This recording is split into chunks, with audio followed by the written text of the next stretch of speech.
हमारी माता जी, हम और कुछ प्रवचन नहीं कर पाएंगे इस समय, केवल इतना बताना चाहूंगा कि दैनिक दिनचर्या की सुंदर कांड पाठ करने का। और हनुमान बाहु, शायद हम सब ने हनुमान बाहु का नाम भी नहीं सुना होगा। उनमें हनुमान जी की स्तुति की गई है। गोस्वामी तुलसीदास जी जब रोगी हुए हैं तो उन्होंने हनुमान बाहु की रचना की, रोज पाठ किया करते थे, रोज। और जिस समय वे पूर्ण अस्वस्थ हुई उस समय टीवी पर सुंदर कांड पाठ देखा करती थी, सुना करती थी। शायद जब वो अस्पताल में थी उन दिनों को छोड़ करके उनका सुंदर कांड पाठ और हनुमान बाहु कभी नहीं छूटा। और साथ साथ में दिन भर 24 घंटे जब भी वो खाली होती थी तो राम राम राम जो भी स्मरण है, क्योंकि उनके चेहरे की जो झलक थी ये पता लगता था कि ये भगवान के नाम में ही मग्न है। अयोध्या को अपना ससुराल कहती थी। कभी कभी रामायण जी कहें कि मुझे अयोध्या जाना है, तो जब रामायण जी बीच में अस्वस्थ रहने लगे तो मना करती थी कि नहीं, आप स्वस्थ हो जाना और हम दोनों साथ में चलेंगे। एक बार रामायण जी ने कहा कि मुझे अयोध्या जाना जरूरी है, वहाँ कार्यक्रम है, तो कैसे जा रहे हो?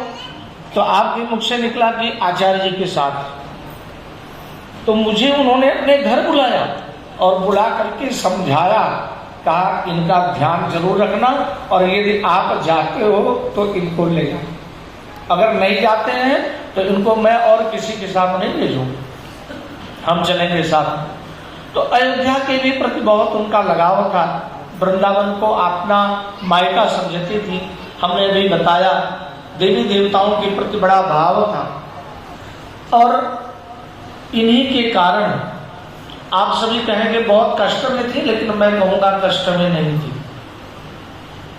जिनको अंजू जैसे बेटी मिल गई हो, मैं तो कहता हूं कि गिनीज बुक तो बहुत सामान्य सी बात है, ये तो कभी जल भी जाएगी, बह भी जाएगी, लेकिन इनका नाम अंजू, बिटिया का नाम पुराणों में अंकित होना चाहिए, जो मैंने अपने जीवन में देखा। ऐसी मां की सेवा 24 घंटे, रात्रि में जगना सोना सब बराबर।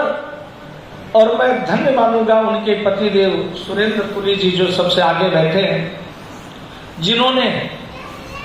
जिनको इनको पत्नी के रूप में स्वीकार किया और जिन्होंने समय दिया, मौका दिया कि जाओ, अब हमारी माताजी, हमारे पिताजी नहीं है, अगर तुम्हें चंडीगढ़ में पंचकुला में ही माता पिता के सेवा का अवसर मिलता है तो आप जाओ, सेवा करो। और लगातार आज 5 वर्ष, मैं तो ऐसे शुरू से ही देख रहा हूं माता पिता की प्रतिभाव, लेकिन जो भाव हमने देखा, मैं तो अपने जीवन में श्वास रहते ही सेवा का उदाहरण केवल अंजू बहन को दूंगा।